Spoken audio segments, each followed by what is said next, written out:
Friends, இந்த மாய திருடன் யார் தெரியுமா?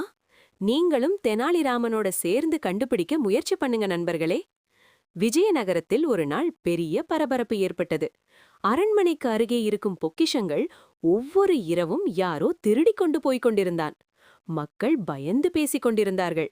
இது சாதாரண திருடன் இல்லை, இவன் மாயமா மறைந்து போறான். இந்த செய்தி அரசர் கிருஷ்ணதேவராயரின் காதில் விழுந்தது. அவர் மிகவும் கோபமடைந்தார்.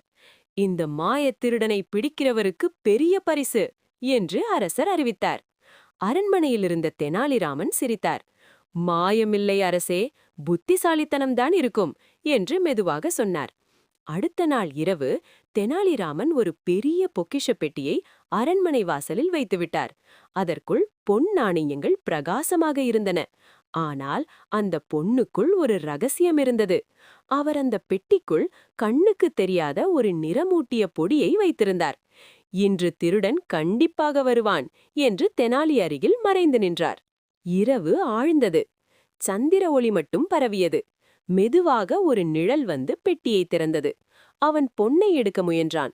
அப்போது அந்த நிறமூட்டிய பொடி அவனுடைய கைகளில் ஒட்டிக்கொண்டது. திருடன் எதுவும் அறியாமல் அந்த இடத்தை விட்டு ஓடிவிட்டான். அடுத்த நாள் காலை சந்தையில் மக்கள் கூட்டம் இருந்தது. அப்போது தெனாலிராமன் அனைவரையும் பார்த்தார்.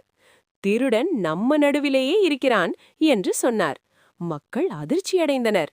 அப்போது ஒரு மனிதனின் கைகள் மட்டும் வித்தியாசமான நிறத்தில் இருந்தது. அவன் பதறி நின்றான். தெனாலிராமன் செலித்தார். இதோ அரசே, மாயத் திருடன். அவன் பிடிபட்டான். அரசர் மகிழ்ச்சியடைந்தார். தெனாலிராமா, உன் புத்திசாலித்தனம் எந்த மாயத்தை விட பெரியது என்று பாராட்டினார். மக்கள் கைத்தட்டினர். திருடன் தன் தவறை ஒப்புக்கொண்டு மன்னிப்பு கேட்டான். அன்றைய தினம் முழு விஜயநகரமும் தெனாலிராமனின் புத்திசாலித்தனத்தை பாராட்டியது. கதை நெறி: புத்திசாலித்தனம் எப்போதும் வெல்லும். தெனாலிராமன் மீண்டும் நாளை வர்றார். மிஸ் பண்ணாம இருக்க இப்பவே சப்ஸ்கிரைப் பண்ணுங்க நண்பர்களே.